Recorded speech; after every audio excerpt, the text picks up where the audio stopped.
So why am I filming our whitewater again? I'll tell you. I installed about 30 or so cool white LEDs, frosted lenses. I did also a little light mod because I had up here I had a socket that went bad, and I'm not gonna pull this whole playfield off and all the ramps and everything to get to it. So I did that little mod, and then I played about 4 fantastic games on whitewater. And then I noticed something. Let's take a look what the display says.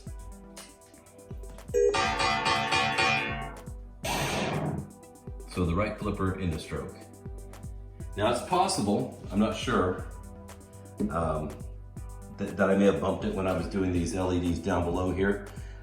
Bumped the end of stroke wires, or we'll see when we get down there. Yeah, we'll put this thing in test and we'll check it out. All right, so the glass is off, the playfield's up and out of the game mostly. Let's put it in test and check the switches. All right, so this is where you can touch any switch and it'll give you the report. All right, so left flipper, there we go. Upper right flipper, you want to hear the sound. Now this was where the screen said we had a problem. All right, also I noticed there's a lot of movement in the bat. I might need new flipper bushings. This one's not as bad, but this one's pretty wonky. So I'll get the balls out of it, and then I'll look at the end of stroke from the bottom side of the playfield. Okay, there's the 2 dirty flippers. This is the one that does work, the end of stroke. And this is the one over here that doesn't. Where's it at? Right there. Pretty odd, because the wires are connected.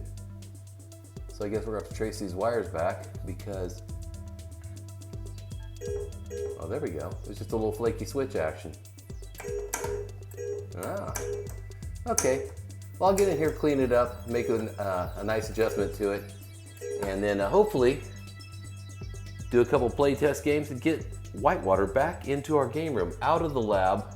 And I'm thinking about bringing in our Austin Powers. It has never been shopped since we got it.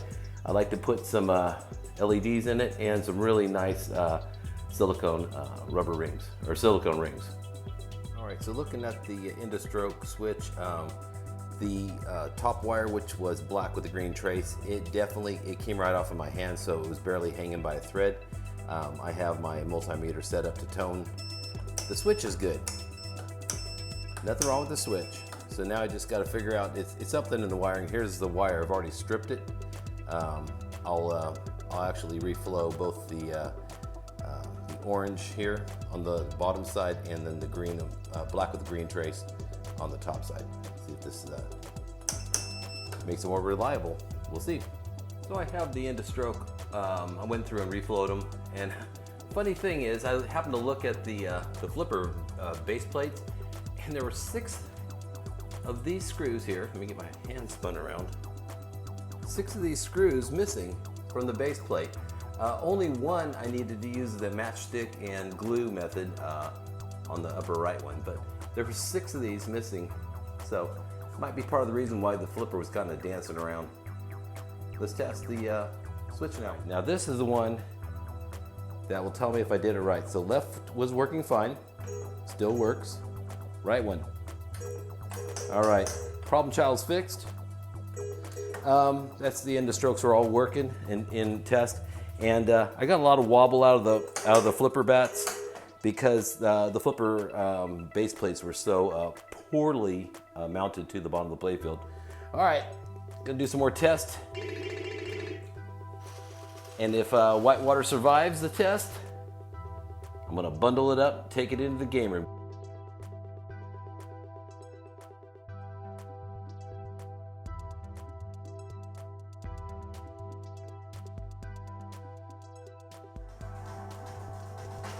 So what's really funny is by tightening up both base plates, getting them all tight to the bottom side of the playfield.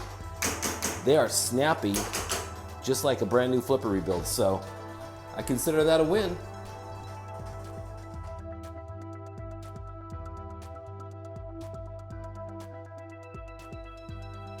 Back in the game room, between Indiana Jones and Fishtails, Whitewater's back.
Sockets come in it, and that's going to split the MIDI coming out of that.